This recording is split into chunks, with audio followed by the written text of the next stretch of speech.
Here we go. Let's watch the Dark and Darker video.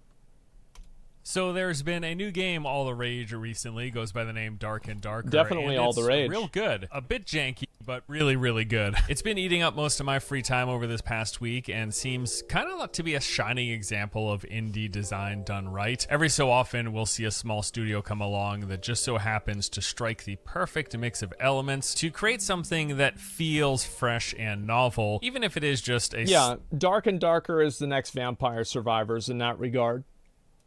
Slightly new combination of existing ideas, which Dark and Darker is. I think the best way I could describe it would be, imagine if you took the wonky combat and movement of Morrowind, the round-based loot and extract mechanics of Tarkov, and put all of that together in a super dark, dangerous, and heavily Dungeons and Dragons inspired world. That, in a nutshell, is Dark and Darker. Also, no coincidence that the abbreviation for Dark and Darker is D&D, wearing the influence on their sleeve, and it's for good reason. Well, yeah, I mean, that's what a lot of these games came from, is Dungeons and Dragons.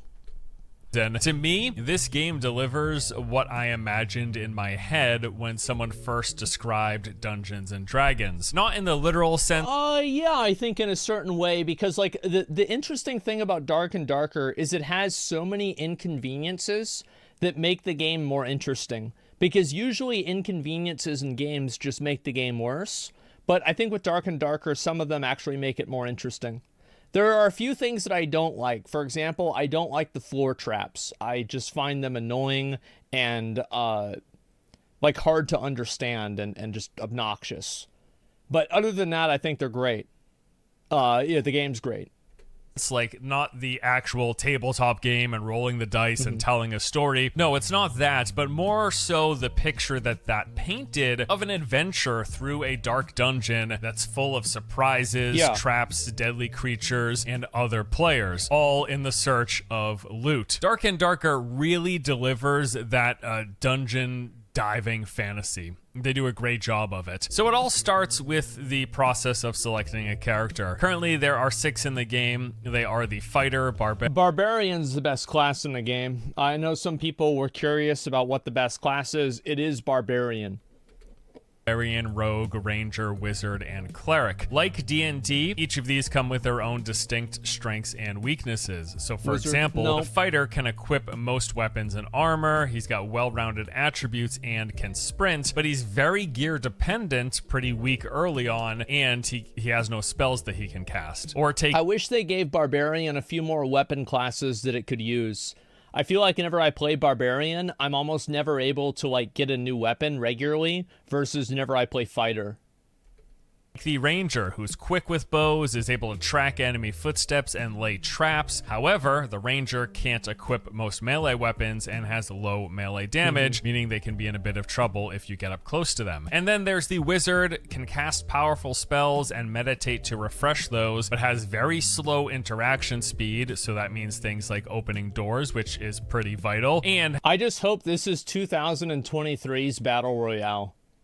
I would have no problem if every single studio decided to make a copy of this game. Has low health and low physical that'd be damage. great. And the remaining 3 classes have their similar strengths and weaknesses, although there is some balancing that needs to be done.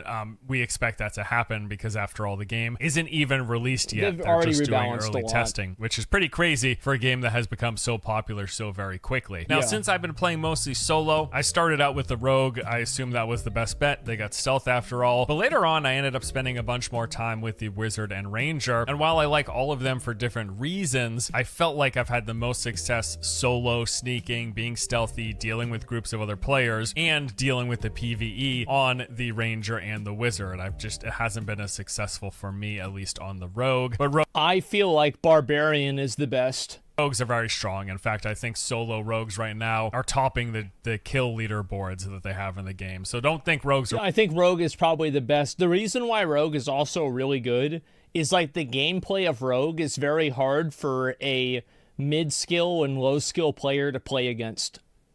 Like, for example, whenever you're going up against a fighter, it's very easy to understand probably like what they're going to do. But like whenever you're fighting against a rogue, they're running around you constantly, and it's hard to track them. weak they're not. I just personally have had way more success going in and solo extracting as a ranger and or the wizard. A lot more fun with the wizard. They're a lot more technical. It's kind of crazy already. I can just see that there's going to be a very, very high skill cap for wizard players, because already we're seeing crazy outmaneuver plays with haste and I've watched like some of these wizard videos and they're fucking insane. Visibility, sneaking around, and then like fireballing and chain lightning in groups of entire groups of players. It's crazy stuff. Lots of interesting tech and maneuverability, even with what is a relatively simple and even janky, I would call it, combat system. In fact, I think the game's combat is going to be one of the things that pushes the most people away, because so much else around the edges is very, very strong. But the combat, I mean, yeah, it literally reminds me of like playing Morrowind. It is that kind of combat system. I think if they make the combat faster, it will make the game unapproachable. And one of the reasons why the game is approachable by so many people is because of how slow it is. But the problem is that it's deceptively slow. It's very slow, but at the same time, you're making like micro adjustments. Like, for example, a good comparison is like Classic WoW. Classic WoW looks very slow, and it looks very easy, but there are a lot of micro plays that people are making that you might not notice.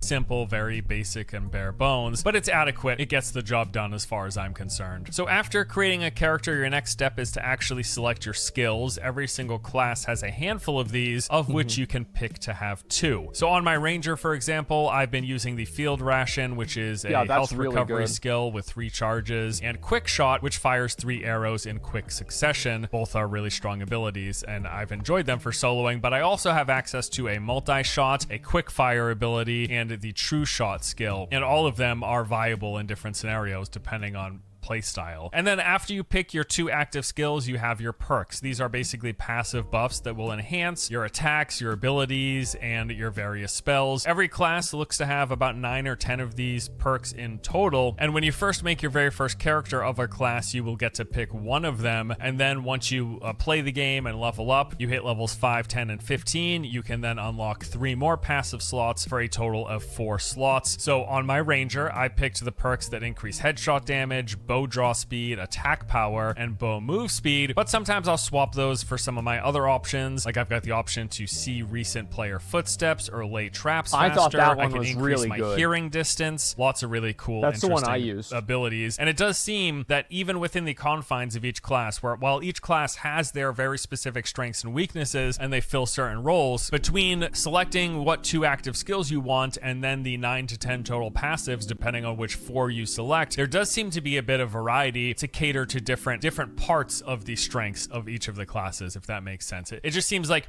multiple builds are viable depending on what you're trying to do. If you're focusing on PvE, if you're focusing on being sneaky, if you're focusing on PvP, or trying to take out groups versus single target, there does seem to be a bit of variety, and that isn't even accounting for some further customization. Yeah, I'm curious to see what this training is going to be and what it's going to look like.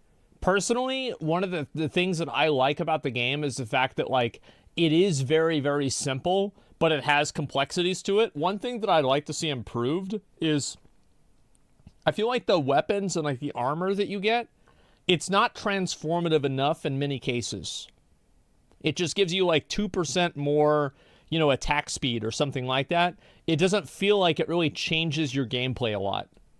That looks to be coming in the game in the form of a skill tree. It's just not in the current iteration as we currently sit on playtest number 3. But yes, further customization is clearly in the works. They already have the in-game UI for it. Okay, so you've picked your class, you've got your skills and your 1 perk to start out. Now it's time to actually begin dungeon diving. So you queue up for a match. You will quickly get put into a lobby where it matches you with the rest of the players to fill up 16 total per round, and then you are spawned in. And this is where the fun begins. Now, I would say that there are 2 main things that make Dark and Darker appealing. 1, everything can kill you. And 2, the game tells you absolutely nothing. They are very... I think also another reason why it's appealing is the fact that it's very easy to get into and it's simple. Like, it is obviously complex at a high level, but an average player can immediately see what's going on the screen. You can see, okay, this is my weapons, these are my abilities, that's the map, this is my health right here, or my character here, this is how much health I have. Okay. very and it's very fast to get into a game too. It's not like you have to wait 7 minutes to get into a game. You click ready, you're in a game. Figure it out yourself, hands-off kind of approach with this game, and it's really what has made the experience of going through, failing, learning, and getting better, it's made that so much more enjoyable. So when you first spawn in to the start of a match, you will be in a small cell. This will be located on the edge of one of the game's 3 maps. There are 3 layouts essentially. Nothing is procedural here. Not only are the layouts of each of the maps static, but also the location of different chests and of the enemy spawns, the bosses, all of that. You can learn it, basically. It is a map that with enough experience you will learn. There are just 3 of these on rotation. So the room... Yeah. And also, like, you'll see, like, whenever you go into an area, and I think this is okay, and this is the case with, like, even procedurally generated stuff, is that usually it's created through an algorithm. So, like, if you see, like, these 3 pillars, you know that there's going to be a chest behind the 4th pillar or something like that. The room you spawn in has a single point of exit, and this will be a door leading into the adjacent room, and that room will contain any number of things depending on where you spawned in. Many times there will be a few basic enemies, from skeletons, spiders, skull bats, zombies, and maybe even a few traps like floor spikes or wall spikes or even fake chests. Keep an eye out for those. And the objective is simple: find a loot, survive, and extract. The problem is with that middle part. Survival is hard. Most players, in fact, die to their very first room that has enemies in it. I know I sure did. On my first playthrough, I stumbled into this open area. I saw some loot on the ground. I walk over, and then all of a sudden, a few zombies just rise up out of the ground. Some skeleton archers start firing at me, and then this big old wraith swoops in, and I was dead on my very first run in under 2 minutes. Welcome to Dark and Darker. That is basically... Yeah, I wish that they had the wraiths and more... like in areas that were closer to the middle of the map, because it kind of sucks whenever you have a wraith on you in like the second room that you go in and you just get run down and killed. Like, that kind of sucks in my opinion. Basically the experience. You will die again and again and powerful. Again. Traps will kill you, basic monsters will kill you, poison clouds and wasp will kill you, arrows from archers will kill you, the various elite enemies like wraiths, skeletal captains, and everything on floors 2 and 3, those will kill you. And then of course there are other players.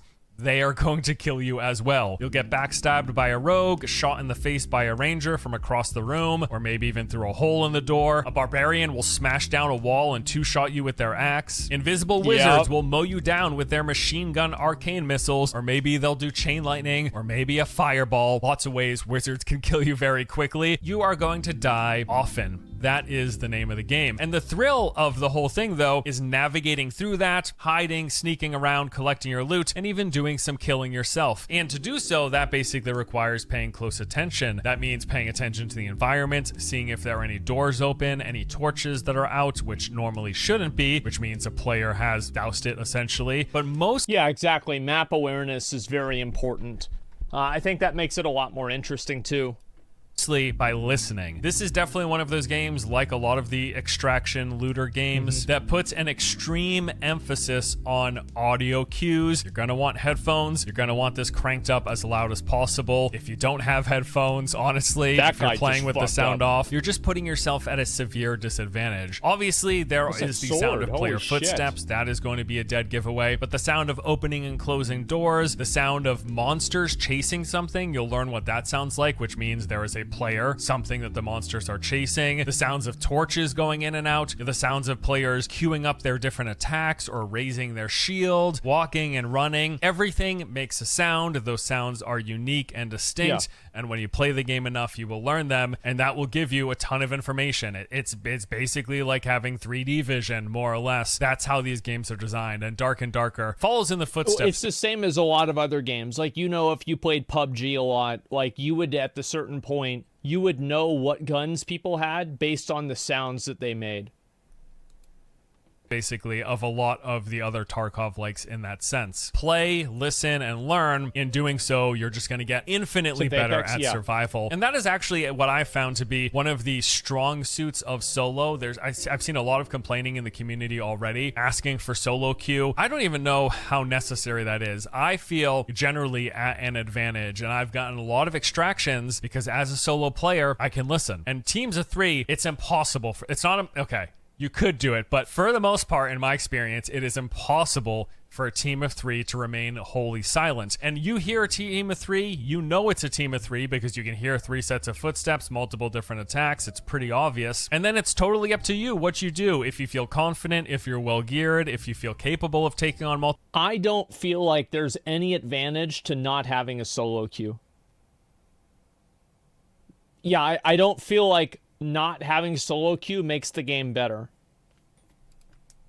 Players, you can engage, you can scope it out to see if they're engaged in another fight with another team, or if they're engaged in a PvE fight in which you could third party and pick them off, or you could just turn around and run away. All of these are viable options, and all of these, in my opinion, are one of the primary perks to playing solo, is you have an advantage if you're able to be patient. Obviously, the disadvantage, though, is if a team of 3 finds you and corners you, for the most part, you're dead, unless you're a wizard who can haste, invis, and run away, or one of the faster classes like a rogue or ranger who's capable of closing doors quickly, laying traps, going invisible, whatever. But even then, if team of 3 gets on top of you, for the most part, I mean, you're probably going to lose. I mean, like, let's be honest. Like, and this is the truth. Just because some people can beat teams of 3 doesn't mean that it's balanced. Like, for example, if it is one player versus a team of 3 of equal skill, the team of 3 will always win. So even if it was one of these super good players that can solo a team of 3 people, if the team of 3 people were as good as they were, they wouldn't be soloing them. It wouldn't have happened. So I think that having a solo queue would probably just make the game better, because I like sometimes playing, but one of the annoying parts about playing is knowing that I'm playing at a disadvantage whenever I'm playing solo. It makes me less likely to want to keep playing and want to play solo, because I know that I kind of have to have a group to feel like I have a fair chance.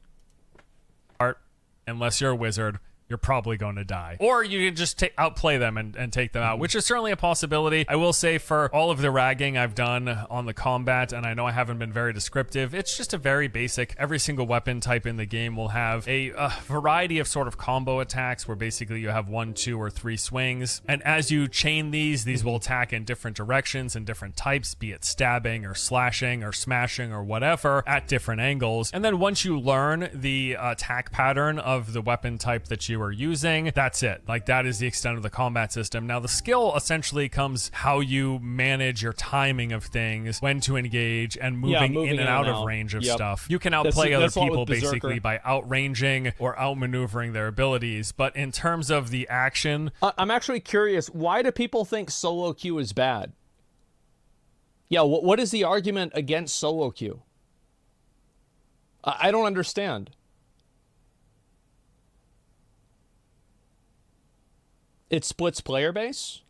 Every game splits the player base.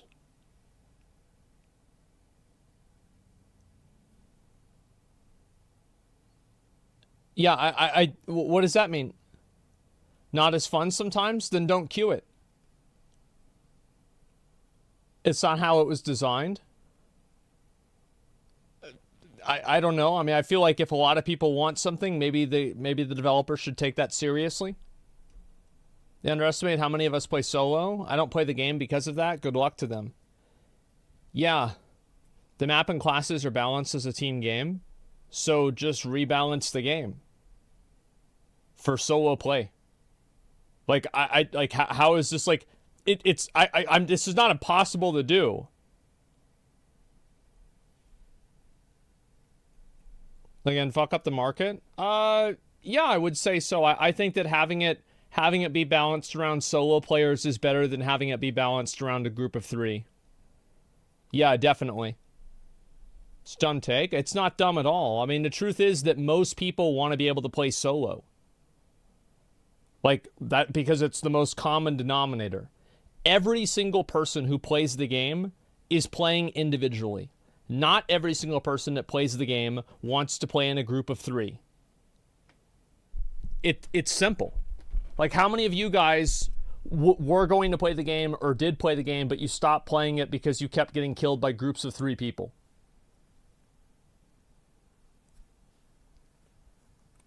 Yeah, okay. So there we go. I don't see how is this even an argument? Of just left clicking It's pretty basic, it's pretty straightforward. It's really mostly about positioning and timing and trying to do that better than your opponent to land hits and dodge theirs. That's more or less. There is skill there, but it is a very rudimentary combat system, very simplistic. It's not, don't think like Chivalry or Mordhau levels of complexity, even though it looks on the surface possibly like that, because it's like this a simple is like attack Oblivion. things. The complexity in that sense just isn't there, but that does not mean just because a system is simple and or clunky does not mean there's not room for skill, and does not mean there's not room for outplaying people, because there certainly is. You can absolutely outplay people even with this fairly clunky, simple combat. And that's probably the only thing that I would say is a major criticism of the game, is the simplicity of it. But it could also be one of the strengths, if you think about it. That is something that could appeal to a larger audience. Very simple, basic. You swing the weapon, it attacks in a certain pattern. Are you close enough to hit or are you not? That's it. That's the system. Yeah, it's very, very simple, and I think that's why it's appealing. Yeah, it's level 3. I've never been there. Somebody says, a lot of people are saying get good. I don't really understand the argument that get good is the way that you overcome a 3v1. Wouldn't the better argument be to the groups of 3 people to get good and stop killing individual players? I mean, I don't know. I think that's much more accurate. It's like you have a group of 3 people that are 3v1ing, and then, it's like they're telling the individual person who's getting 3v1'd, oh, you need to get good. Why don't you get good too? Stop going in there with 3 people. It's so weird, man.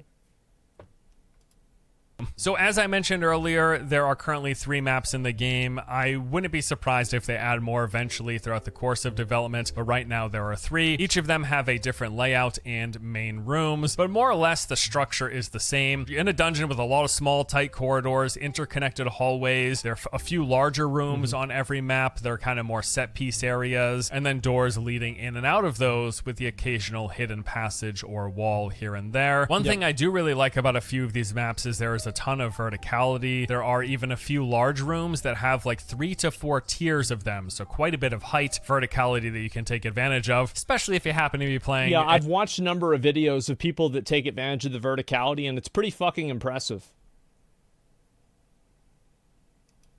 A wizard or a ranger.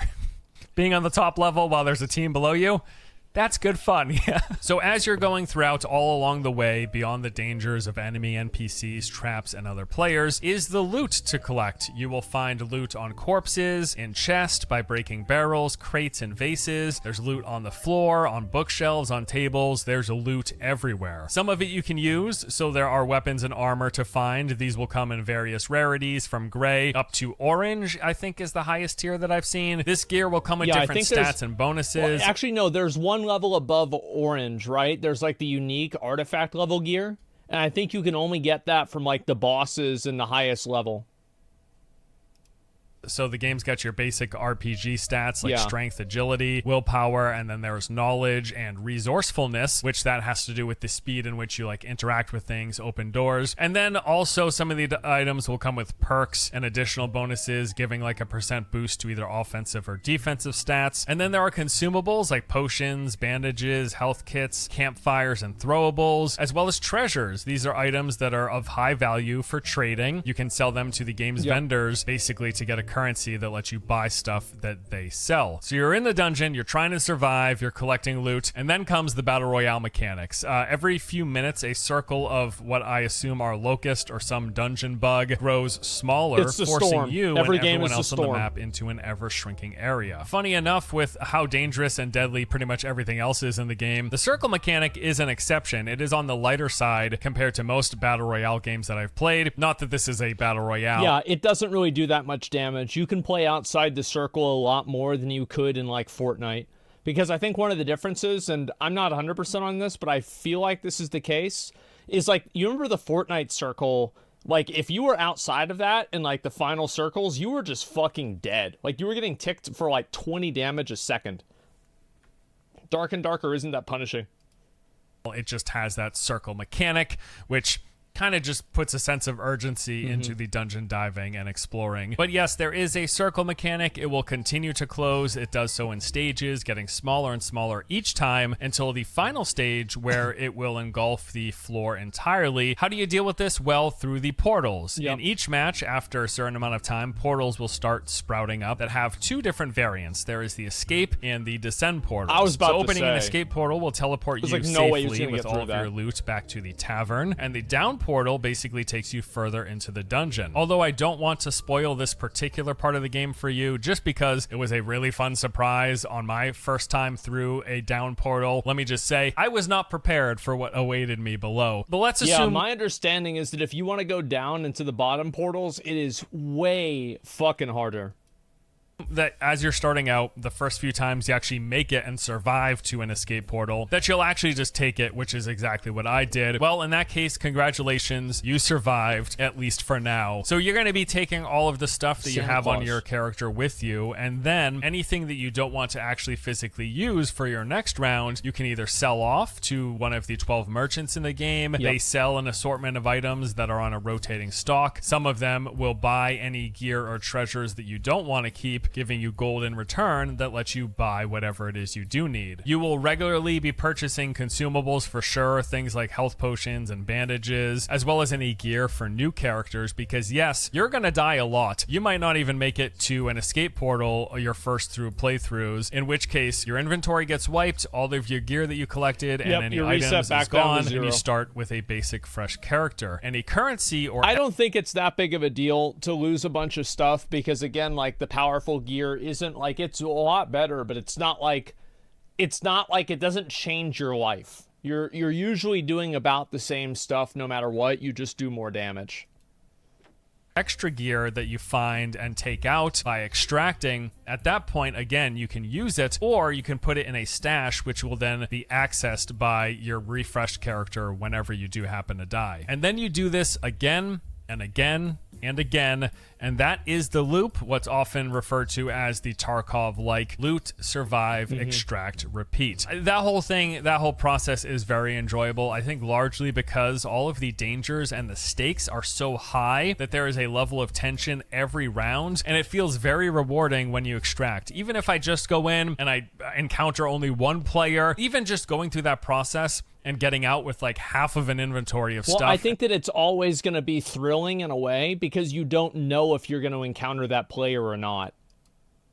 And getting to extract, even that feels very rewarding because you feel accomplished simply by not dying, because yes, you will die very, very often. And then I will say something else that's really been enjoyable about this game is just trying out new classes or play styles and builds. Like I said, I've leveled up a rogue, ranger, and wizard, and I've enjoyed all of them. As you play, you kill, you extract, you're going to gain experience. This levels you up, and that unlocks those additional perk slots, at which point really starts to boost your capabilities and the different ways you can play. I do still want to try the other three classes solo as well, the barbarian, the fighter, and the cleric. Not exactly convinced that the cleric is going to be able to do much of anything. They definitely seem like a primarily support class. I don't know how successful they will be solo, but I want to try them out, because it's been going through the process of leveling up, trying the different skills, and trying the different passive perks. It's been really fun to see what works and what doesn't, and seeing what you can go in and find success with, or even just survive with. On top of that, like I mentioned... I never have played a cleric. The only class that I really played super seriously was barbarian, or berserker, or whatever it was.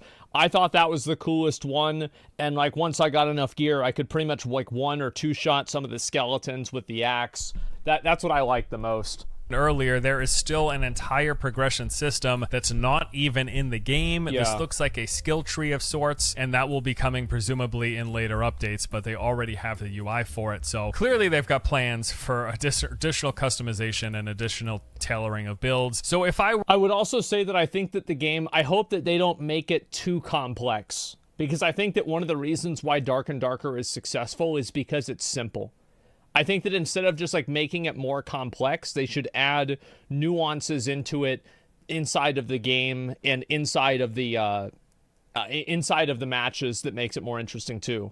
Because like nobody wants to go and play a bunch of fucking like PoE, for example.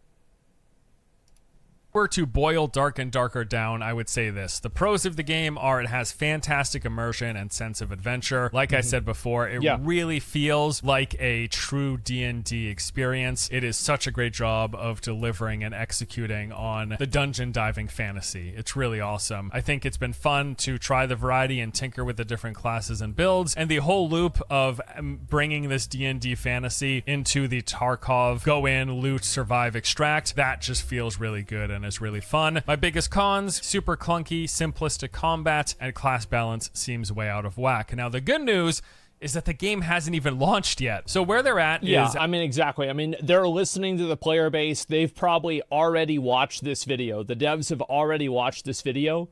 So the odds are that they are probably taking it into consideration and either agreeing or disagreeing with it. At this point, they've done a few rounds of what they're calling alpha playtest. We are currently on number 3. These have lasted anywhere between a few days to a week. I think the first one took place in September, and now we're on number 3 here in December. Speaking of which, this current one was supposed to end on the 23rd, but the developer has extended it to the 26th, which is really cool. No doubt partially due to the game picking up steam big time. With each really passing day, the peak concurrent player count has kept rising. As of this recording, it's surpassed 55,000 players. Wow. It looks like today it's going to go up above 60, possibly 65,000 players. This game is getting really popular really fast. And remember, this is for an alpha playtest of an indie game that isn't even out yet. Dark and Darker isn't scheduled to release until Q4 2023. So somewhere between 9 and 12 months from now. That is a lot of time to add polish, content, and general improvements. And I really think the game is already in a really good spot. Yeah, I would say if you even slightly like the premise of a D&D Tarkov loot extract game and have any tolerance for janky combat, everything else about this game is great. It's a lot of fun, and I think it has a lot of potential given that it's not even launching for like another year. So I'm really excited. I've really enjoyed Dark and Darker, and I'm looking forward to see where it goes. I am too. So far from what I've played, this really feels like a winning formula. That's going to do it for me today, guys. Thank you for watching. Hope you enjoyed it. I'll see you next time. I totally fucking agree. I love. So there's been a new game. I think it's great. The only thing, as I said, is that I wish they would add a solo queue option. Other than that, I think just keep making it the same way that they've been making it. Keep making the different little things in the game, like little bosses and just different things that players can do. So yeah, I mean, this is a good video. I like it a lot. As I've said, I just hope they keep developing it and making it more interesting, and giving like the weapons and making the items that players get more dynamic. Force is cool. Yeah, I mean, obviously we've watched a lot of his videos, so make sure to give him a sub if you haven't already. Yeah, I would like the maps to be slightly larger. I would like, this might sound weird, but I would actually like if there wasn't a map. Does that sound weird? Because like being able to walk into a room and know what you're walking into feels weird. Voice IP? Yeah. Yeah, and proximity voice chat. That's a really great addition. I totally fucking agree with that. Hopefully they're eventually able to do procedural generation. Maybe, yeah. It's just they'd have to like determine, like, doesn't work with storm. Well, it could tell you like where the storm is coming from, for example. I think that would be okay. And I think that there would be ways for them to like communicate that the storm is like in a certain place and going to where you're at without necessarily showing you the map. Proximity voice chat would ruin the immersion, would uninstall. Maybe that's true. Yeah, I mean, maybe that is true. I think that like really if it's something that you could turn on, that would be good. If it was turned off by default, maybe that would be better. Yeah, I don't know. I think it's definitely something that would be turned off by default. You just turn it off. Needs party voice. Yeah, I think that would be okay too. The immersion is to have the proximity voice chat. Well, I mean, people can look at it from both directions. But either way, I do hope they add a solo queue option because, as I said, as somebody who likes playing the game, I usually do just play solo. And whenever I know that I feel like I'm going in at a disadvantage because I'll probably lose to a group of 3 people, it makes me less likely to want to play the game because I just don't want to play something that I'm set up to lose in, given equal circumstances. So other than that, I think the game is fucking great.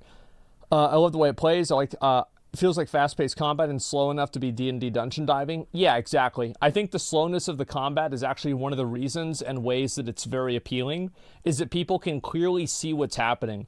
Versus like in WoW, you can't really see what's happening. There's a million things going on, and you can't appreciate any of them. Versus like in Dark and Darker, whenever somebody gets a headshot with a two-handed weapon, you see it happening in slow motion, and it's like, boom, gotcha, bitch, you're done. So yeah, that's why I think it's a good thing. And also it makes it more accessible, because I think that games so often have just gotten faster and faster and faster that it's not like people have gotten any faster. So it narrows the amount of people that can play the game and be good at it down even more. Set up to lose because you suck, but I'll play it correctly and you can make it. Well, no, that's... Yeah, maybe I'm not as good at the game, but like if I was playing a 1v1 against people with equal skill, then I would have more of a chance than if I was playing a 3v1. Like if you played a 1v3 against people that were as good as you would lose. It's just like so stupid. How can you even say that? Yeah, let's see here. So just looking for the Hunt Showdown whenever it allows a queue for 3-man teams and a queue that doesn't. Yeah, I'm not sure exactly how it works. Because you're a barb. I think that'd be the same with anything, right? Let's see here.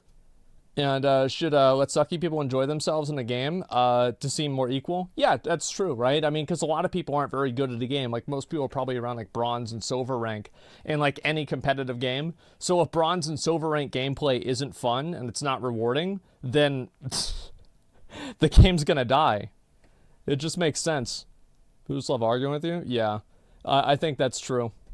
And because I do terrible against hidden single targets, so 3 of me would get sniped out by a gorilla me, easy. I don't know, man. I think that if it's somebody of equal skill, if you've got 3 people and he's got 1, you're going to come out ahead. The games genre are older, let's say above 30, or close to 30. A slow game is definitely their jam as people want to relax. Yeah, I think that, again, it's like many video games now are very, very, very fast. And because they're so fast, a lot of people can't play them. Because they're not fast. You have to be like super like fucking honed in on what you're doing and like macro focused or like super focused on it. And I think, yeah, a lot of people don't want to do that or can't do that or whatever.